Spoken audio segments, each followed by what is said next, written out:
নমস্কার আমার ডিজে লাভার বন্ধুরা, আশা করি তোমরা সবাই ভালো আছো। আমিও ভালো আছি। বাইরে তো খুব ঠান্ডা পড়েছে। এত ঠান্ডার মধ্যেও মার্কেট গরম আছে কেন বলো তো? কন্ট্রোভার্সি চলে এসেছে, যেটা কিনা আমাদের পাওয়ার মিউজিক ও টাইটনিক মিউজিককে নিয়ে শুরু যে হয়েছে, সেটা হলো কবিতা স্টুডিওর ভিডিও থেকে।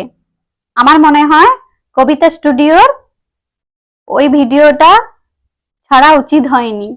যারা ভিডিও বানায় তাদের উচিত শুধু বক্সের ভিডিও বানানো উচিত, কারণ এখনকার দিনে সবাইয়েরই সোশ্যাল মিডিয়াতে অ্যাকাউন্ট আছে। যদি পার্সোনাল বক্তব্য থাকে সেটা তার অ্যাকাউন্ট থেকে ছাড়া উচিত। মিঠুদা যেটা বলল, একজন নিজেকে কিং মনে করছে। এখন সব ডিজেওয়ালা কেউ নিজেকে ঝাড়খণ্ড কিং বলছে, কেজুরি কিং বলছে, কেউ নিজেকে চণ্ডীপুর কিং বলছে, কেউ নিজেকে ওয়েস্ট বেঙ্গল কিং বলছে। সবাই নিজের সেটআপকেই কিং ভাবে। কে অরিজিনাল কিং সেটা তো ডিজে লাভাররাই বলতে পারবে, তাই না? সব নিয়ে না কন্ট্রোভার্সি করে উচিত নিজের ডিজে সেটআপকে কি করলে আরো ভালো করা যায়, ফ্যানদের মন জয় করা যায়। মিঠুদা এটাও বলল, আজকের দিনে সবাই শুধু একটা সেটআপেরই ভিডিও বানায়, এটা তো ঠিক নয়। এখন কিন্তু মার্কেটে ট্রেন্ডিং চলছে পাওয়ার মিউজিক আর বর্মন মিউজিক। পাওয়ার মিউজিকের 4-5টা সেটআপ আর বর্মন মিউজিকেরও 4-5টা সেটআপ, এদেরকে এই জন্য মার্কেটে বেশি দেখা যায়। আর চলছে ট্রেন্ডিং এও এই দুটো সেটআপ। থানাতে ছিল, তারপরেও কিন্তু পেজুসদা 5টা সেটআপ করেছে।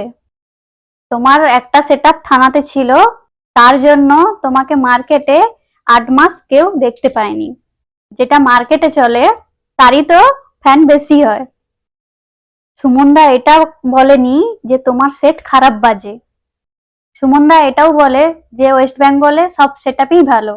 এবারে কম্পিটিশন হয় বক্সে বক্সে, এবারে ফ্যান তো বলবে কোনটা খারাপ কোনটা ভালো।